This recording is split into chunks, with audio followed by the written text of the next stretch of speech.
सीमा की बहुत कम उम्र में गरीबी की वजह से शादी हो जाती है। एक शराबी लड़के से पहली शादी के नाम पर उससे कुछ नहीं होता है। सारे सपने अधूरे रह जाते हैं। सीमा का पति शादी के दिन देर रात शराब पीकर आता है। सीमा थककर अपने बिस्तर पर सो जाती है। अगली सुबह सीमा का पति उससे अच्छा व्यवहार नहीं करता है। कुछ दिनों तक ऐसा ही चलता रहता है।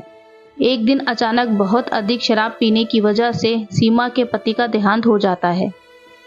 सीमा की जिंदगी जैसे कभी मोड़ ली ही नहीं। उसके सारे सपने आंखों में ही मर जाते हैं। सीमा की उम्र इतनी कम थी कि ससुराल में उसे रहना नहीं भाया और अपने माता पिता के साथ मायके में रहने लगी। 4 साल बीत गए। सीमा जैसे ख्वाब देखना ही छोड़ चुकी थी। तभी अचानक विमल नाम का एक लड़का सीमा की जिंदगी में आया। विमल नया नया सीमा के मोहल्ले में रहने आया और सीमा उसे पहली ही नज़र में भाग गई। विमल एक बहुत ही समझदार और अच्छा लड़का था।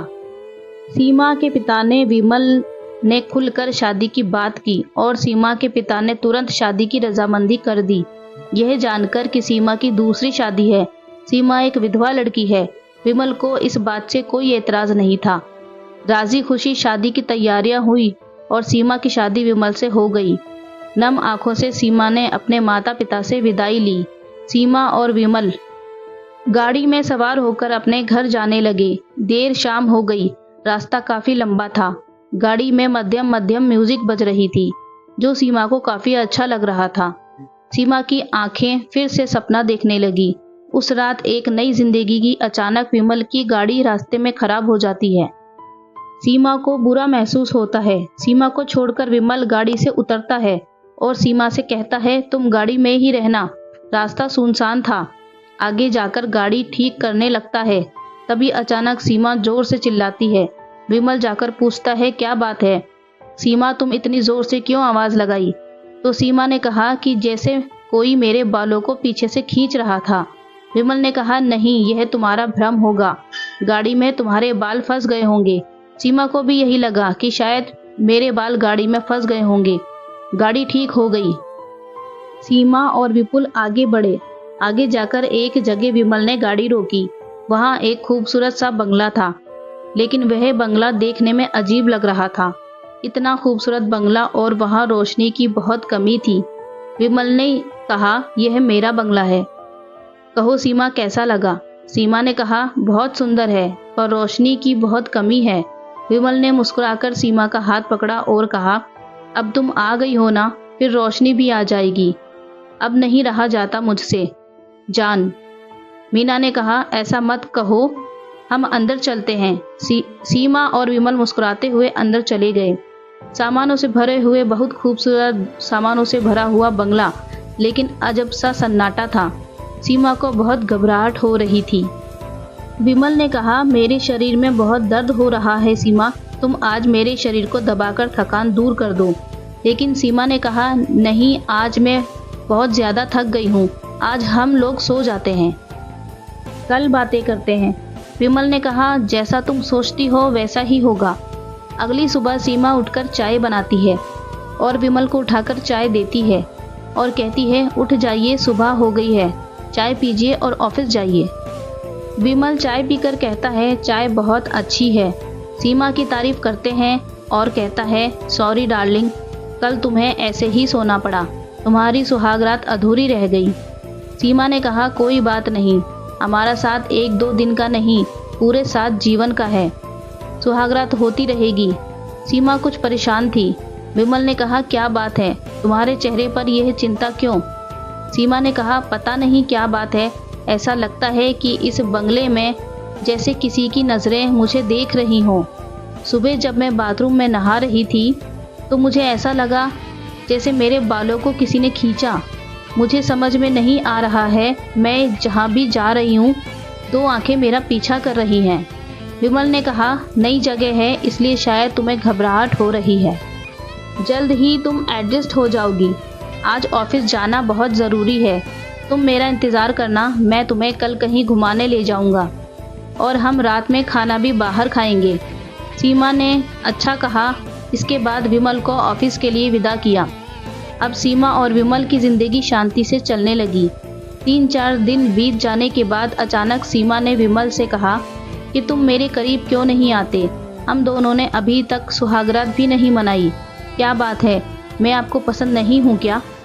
विमल ने मुस्कुराकर कहा, यह बात नहीं है सीमा, अभी तुम्हें थोड़ा और इंतजार करना पड़ेगा। हमारे परिवार की यह पुरानी परंपरा है कि शादी के बाद पति और पत्नी बिल्कुल किसी तरह के संबंध में नहीं बनते हैं, बिल्कुल वह दोस्त की तरह रहते हैं। तो तुम्हें भी हमारे परिवार में हमारी परंपरा निभानी पड़ेगी। अगर हम ऐसा नहीं करेंगे तो हमें परिवार का श्राप लगेगा।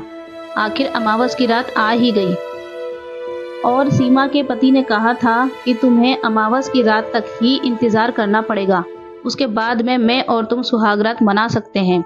अमावस की काली रात आ गई। सीमा के मन में फिर से नए सपने पलने लगे। सीमा की आंखें नए सपने देखने लगी। वह विमल के करीब जाना चाहती थी और अपनी पहली सुहागरात की नाकामी के बाद दूसरी सुहागरात मनाना चाहती थी, लेकिन शायद नसीब में कुछ और ही लिखा था। उस दिन विमल ऑफिस से घर नहीं आया। रात के 8 बज गए। सीमा बहुत चिंता करने लगी। फोन लगाया तो विमल का फोन बंद आया। सीमा और परेशान हो गई। आसपास में ना कोई घर था और ना ही कोई कांटेक्ट नंबर किसी का जिससे सीमा कॉल करती। इंतजार करते करते रात को 1 बज गए। सीमा कब सोफे पर सो गई, उसकी आंख लग गई, उसे पता ही नहीं चला और इस तरह वह पूरी रात सोई रही। सीमा की सुबह जब आंख खुली, वह सुबह बहुत परेशान हुई। विमल को ढूंढने लगी। विमल का कहीं पता नहीं चला और विमल नहीं आया। सीमा बहुत परेशान हो गई और 3 दिनों तक सीमा विमल का घर पर इंतजार करती रही। उसे यह बिल्कुल समझ में नहीं आया कि विमल आखिर गया तो गया कहाँ। घर में एक बहुत बड़ा सा दरवाजा था जिसमें लाल कलर का ताला लगा हुआ था। विमल ने कहा था, जब मैं घर पर ना रहूं तो इस ताले को खोल सकती हो, मैं रहूं तो कभी मत खोलना। सीमा के मन में अजीब से प्रश्न चल रहे थे कि आखिर इस दरवाजे के अंदर क्या है। विमल 3 दिनों से कहाँ गया है? वह 3 दिनों से अकेले घर में क्या कर रही है? उसे अकेला रहते हुए भी अकेला क्यों महसूस नहीं हो रहा है? इस तरह के सवालों से वह घिर गया था। सीमा का मन आखिरकार यह चाबी तो ताले के बगल में रखी हुई थी। उस चाबी से दरवाजे का ताला खोल दिया।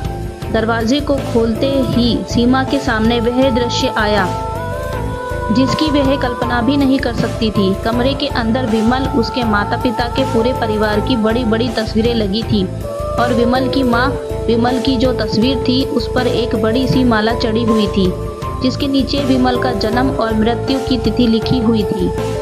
यह देखकर सीमा अचंभित हो गई कि अगर विमल मर चुका है, विमल की मरने की तिथि 4 साल पहले की थी।